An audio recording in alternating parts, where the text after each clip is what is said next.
내가 너에게 자비를 베푼 것처럼 너도 내 동료에게 자비를 베풀었어야 하지 않느냐.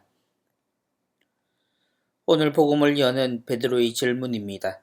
평화가 깨어지는 이유, 곧 균형이 무너지는 이유는 누군가의 잘못에서 시작됩니다. 주님, 제 형제가 저에게 죄를 지으면 몇 번이나 용서해 주어야 합니까? 서로 사랑하라는 말씀까지는 못 지켜도 서로에게 잘못이 없어야 한다는 것만으로도 평화는 유지될 수 있습니다. 그 순서와 상관없이 서로를 존중한다고 말할 수도 있고 예의라고 말할 수도 있습니다. 그러나 누군가가 이 균형을 깨뜨리면 문제가 발생합니다. 그것도 가장 친밀했던 이가 잘못을 하면 말입니다. 한 사람은 용서를 구해야 하고 또 한 사람은 용서를 해 주어야 합니다. 물론 이조차 해줄 수도 또 안 해줄 수도 있습니다. 빈다고 다 용서해야 하는 것은 아니니 말입니다.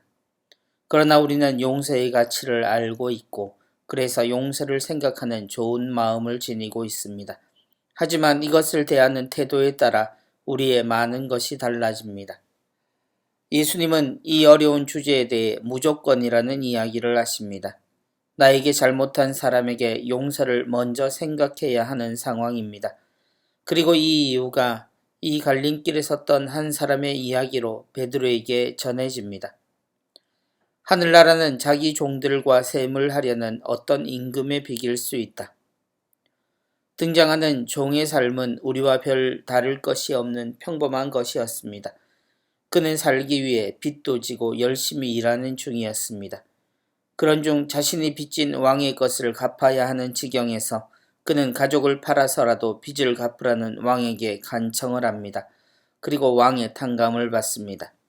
그의 간절함과 가족을 생각하는 마음을 헤아린 왕이었습니다. 그러나 이 간절함이 자신에게는 누군가에게 원한처럼 작용합니다. 왕에게 탕감받은 그에게 빚에 대한 권리가 생기자 그는 벗의 멱살을 잡고 그를 가두어 버립니다. 친구의 간청을 물리치는 그의 모습은 한편으로는 이해가 되기도 또 한편으로는 괘씸하기도 합니다. 이야기는 당연히 이 종의 악함을 나무라고 있고 그가 왕에게 용서받은 것을 잊어버렸음을 지적하며 그의 지난 빚까지 모두 되살아남을 알려줍니다. 종의 처지를 헤아려 봅니다. 그저 반성하는 것이 우리의 같은 결론이겠지만 한편으로 이 종은 억울할 수도 있습니다. 자신이 왕 앞에서 보였던 모든 처지가 그의 기준에는 독함으로 작용했을 겁니다. 그것을 생각하면 그는 인정사정 없이 더 열심히 세상을 살아야 할 것으로 느꼈을지 모릅니다. 우리는 왕의 자비보다 그의 독함에 더 가깝습니다. 하지만 예수님은 이 이야기가 77번이라도 계속해야 할 용서의 근본이라 하십니다. 우리에게 누군가가 잘못했을 때 우리에겐 용서의 권리가 생깁니다. 평등하고 평화롭던 관계가 끊어지고 우리는 원하지 않는 채무자와 채권자가 되어버립니다. 그럴 때 우리가 생각해야 할 것은 이 잘못으로 인해 우리가 전혀 원하지 않은 관계로 향한다는 것을 깨달아야 한다는 것입니다.